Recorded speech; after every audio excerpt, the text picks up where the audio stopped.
Okay, so I almost want to say pegging your sense of safety onto somebody else. But I feel like you admire this person, you look up to this person, you feel safe there, you feel like you and them have a common purpose. But I do sense this is the month where you're going to have to really reassess, what is really my safety net? It shouldn't come from other people. It should come internally. And the safety net, like I said, the foundation, the safety net is going to come from having that own space that you can call your own, where you can decompress, where you can feel safe. And then once you have that, all the other areas of your life will start to stabilize and will bring that sense of safety and security for you. Okay, so let's talk about the spread. The two cards that, came out at the very beginning of the spread looks really, really good. But I'm trying to pick up as well other areas that might be a little bit more tenuous that you have to contend with. And I feel it's relationship oriented. So let me just talk first of all about this, and then, find a segue into the next the next area of your life. This is a new job. Scorpio got a card that is very similar, but, it showed up in the upright position. So the Ace of Pentacles is some type of a God-given opportunity to make money. This is a very, very lucrative work assignment. And it's also something that can be greatly income generating. It can be very, very prosperous. You're looking at this and you're just like, I feel like some of you might need to make a move for this and you're not sure if the move is worth it. And then some of you are kind of like toying with the idea of, self-employment, thinking like, do I really want to take this job? This seems to me like a regular 9-to-5 job. Okay. It doesn't feel to me like it's an entrepreneurial endeavor. It feels to me like you're working under somebody else. And so you're kind of deciding, I'm safe where I am right now. There's a lot of money. I get along with everybody there. Everyone there is ambitious. They're on the same page. They want to collaborate and work with one another. So there is stability and harmony in the current work environment, where you might be working with like coworkers that are all different nationalities, all different age groups. So you might have somebody that is, on the verge of retiring, and you're just like eyeing the position thinking, well, if they leave, new positions will open up. You're working with people that could also be a lot younger than you. And you're kind of, revered, and you're held in high regards because they look at you and they believe that you know what you're doing and you can help them.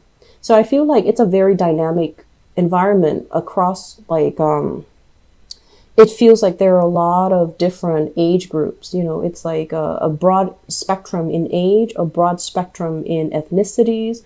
It's also a very, very busy, fun, dynamic environment where the days go by really fast. And you like that. You like a place that is, if it's something too stable, it tends to be boring. So you gravitate towards environment that is a little bit more fun, dynamic, fast paced, because you don't want to be stuck feeling bored. So in this current environment, you feel like, oh, there's a lot to do. I'm still learning. So I'm not sure if I'm ready to shift gears just yet. But this is coming in regardless, okay? And I sense this for you guys in the mid-month reading in the October timeframe.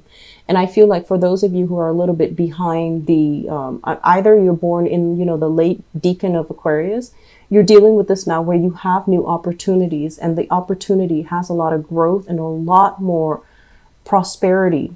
And so you're trying to kind of like make a quick getaway. Like, how do I do this gracefully? How do I not disappoint all the people that I've been working with? How do I just cut ties and, bounce, get out of there gracefully without having to talk to my manager, my supervisor? How do I just get out gracefully, make a graceful exit?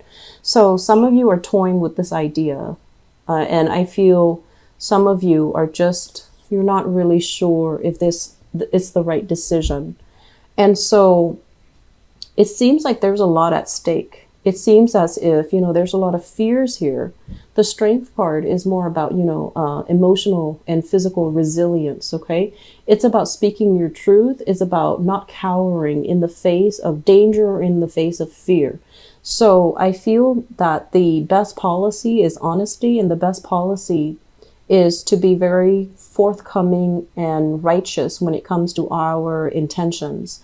So I do feel many of you are going to be shifting gears, and it looks really good. And I feel that, you know, this phase where you've been going on the job interviews, trying to impress people, and feeling very empty-handed, feeling almost as if you're settling or you're selling yourself short, feeling like you had to take a job because of, you know, security reasons, rather than a job that really inspires you, that really motivates you to get out of bed every morning. I feel like that phase is over, because you have something really phenomenally amazing coming into the picture. I'm also sensing as well, let me talk about the relationship sector. So I have here a fire sign. So this is a Sagittarius, an Aries, or a Leo, sun, moon, or rising. And this energy is kind of like somebody delivering bad news. Okay, it's a messenger energy. And what I'm feeling is, I feel, first of all, you're dealing with somebody that might require a lot more attention and a lot more of your time. Okay, so they can come out as this energy of a fire sign, where they want more from you. They want to know that you care about them.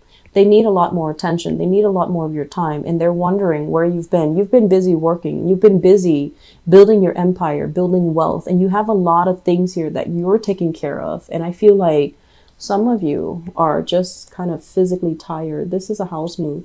Some of you have been doing this where you're jumping from place to place. You're trying to gather everything from one place to the next. And so you're neglecting your relationships. And I feel like you just don't have the time. And so this person is coming into the picture, kind of nudging you like, hey, look at me. Where have you been?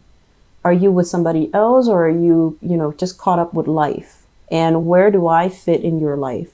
And that's a really good question, because I feel like some of you are also wondering, is this relationship viable? Are they still a permanent fixture in my life? Am I outgrowing the relationship? I feel honestly some of you are outgrowing the relationship. And you might not have the heart to break it to them, because, they're pure and innocent and just a very fun person to be around. They're lighthearted, and I feel like they're generally very honest, but you're just not really sure of the long-term viability of the relationship, because you have a lot of expanding that's happening in your life, a lot of, I want to say, grabbing new opportunities that's coming in, and you keep yourself very nimble on your feet. And when opportunities come in, you always go with the new for some reason for Aquarius, that novelty concept. It's always like, it's almost like the grass is always greener. You have that tendency to do that. As long as it's not old, as long as it's new, I can handle the new. And I don't care what's going to happen. New is new. New is better. New is not always better, but I feel like in your mind, you automatically make up this belief that new is always going to be better. At least, it's going to be exciting. It's going to require some adjustment. So initially, yes, it's going to be fun. It's going to be exciting. It's going to be new.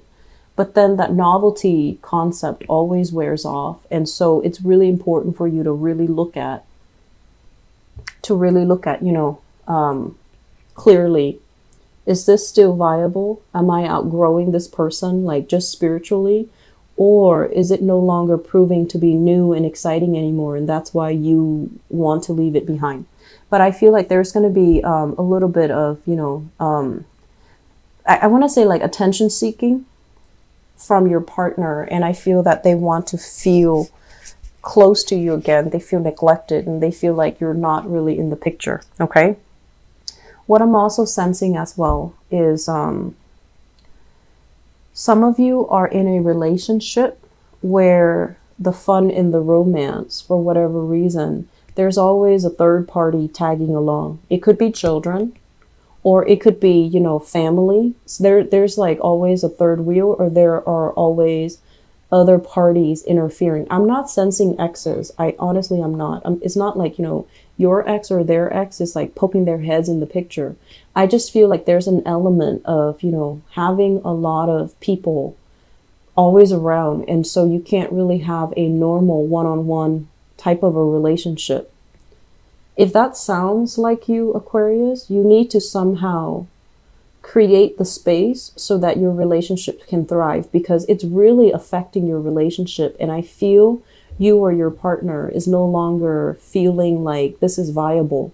It's almost like, you know how you have some people, I see this a lot in TV shows, but I don't really see it in real life, but you know, it does happen, I'm sure, where you have a friend that's always tagging along, you have a brother that's always tagging along, or you might be in a relationship with someone with children and they have children tagging along. And so when you're trying to have a relationship, especially at the very beginning of a relationship, you want to carve out that alone time so that you can get to know your partner. You want to, isolate the relationship partner, not because, of manipulation or jealousy or whatever. It's all about spending the time to properly get to know somebody. And I feel like with a lot of Aquarius, the lines between who you're dating and who you're friends with, it kind of blurs, right? And so you feel like it's okay to bring my boyfriend to bring my friends along when I'm going on a date with my boyfriend or girlfriend. And so try to really reassess this, because I feel like your partner, or, if your partner is doing this, you might not like it. And so it's really important to have these discussions. I just feel like a third wheel, somebody is, coming along, dragging along, being dragged along, or some interference in your relationships here. And it's coming in at an inopportune time. And this is the month, it might have been happening, but this is the month where it proves to be very burdensome, and it's not something you can sweep under the rug or you can ignore anymore. Okay. So moving forward, what I do sense overall is we have a lot of work energy. And, this general reading is going to be heavily focused on work and finances and your career. But we have a situation here where I feel, you guys work really hard, and you're scrambling, you're trying to save up. So I feel like, since last month was a big spending month, and money kind of slipped through your fingers. So this is the month where you need to, keep track, itemize, and try to reduce spending, especially frivolous spending. So everything you do now this month has a purpose. If you are buying something, it has to serve a function in your life, which is great, which is the way that we should, approach money and resources. Everything that you do has to have a function, and you're trying your best to limit spending. You're trying your best to save up. You're itemizing things. You're setting a budget for yourself, which is actually similar to a Scorpio reading that I did. And so I do see many of you kind of like with spreadsheets, trying to do the bookkeeping, trying to sit down and sort through your finances, trying to, even get a head start when it comes to tax season as well for those in the United States. So you're going to have to, really sit down and think about, what are essential items? What can I live without? What do I need to get rid of? So I see you with piles, piles in front of you. One is like a throwaway pile. The other one is a maybe pile. And the third one is like a keep pile. So you're, sorting things out. What do I absolutely need in my new space, in my new life? And what can I do without? So you're getting rid of a lot of sentimental items, things you've accumulated over the years, things that, even you have created with your own two hands. Artwork, pottery, jewelry, things that you physically created or things that were given to you. And I'm also sensing this environment here where if you are moving, you have a lot of stuff that you absolutely need to get rid of. This is like wealth that is, generational. It's accumulated over time. And I do see lavish furnishing, thick, heavy, tapestries, thick, heavy curtains, really expensive rugs or exotic looking rugs. So a lot of things in your house that are just cluttering your space. Cluttering your mental processes, cluttering your life. You need to get rid of them. And the best policy, I always feel, when it comes to donations, it's always good to donate things that we don't need, because there's always somebody out there that can make use of it. But there's no point in donating scraps, right? Things that you absolutely hate or things that are no longer functional, like a torn piece of clothing. You know, mainly because the whole point of donation is to really think about, okay, I really like this, but I have to part ways with it. So I'm going to give it to somebody else that can make use of it or that can treasure it the way that I do. That is the mentality that you're supposed to take when it comes to donations. It's not about giving away, you know, your trash. It's about giving away things that you still hang on to for whatever emotional reasons. But now you can finally come to a point where you can get rid of it because it's going to serve its function and its purpose in somebody else's life, somebody that needs it. So a lot of trips taken to Goodwill, a lot of trips taken, you know, to donation centers. That's in store for you. Make sure your car is fully, you know, stocked, and make sure your car is fully gassed up. Okay. I feel like, you know, the whole donation concept, it is going to bring about really good energy. I feel like it's, you know, just the law of attraction. You give and you should also, if you give back, you will also get that blessing back to you tenfold. Okay. So I do feel many of you try to part ways with some things because you're carrying a very, very heavy load. And if you can unburden yourself, it's going to feel so much better and so much lighter. I'm also sensing, you know, if you're going into a house situation and there are a lot of people, it's going to feel like you're not really home and you're going to make a move again. So try to do it right the first time so that you don't have to do it again. And we do have a Mercury retrograde cycle. I believe it starts on December 2nd. And so if you're making a move, try to do it this month. Okay, try to do it at the latest, you know, by the end of November, so that you're not carrying that new energy into the next month. And during Mercury retrograde cycles, you will misplace items, you will lose things, or the home that you thought you wanted or the job that you thought you wanted is going to be below expectations. Okay, so I'm going to leave you guys with that. Money looks very, very good, and you're definitely curbing your spending, which is great. I do see new jobs. I do see as well, many of you, I just feel like, you know, needing to stand up for yourself, needing to, you know, face your fears head on, and don't shy away from conflict. Don't recoil. Okay.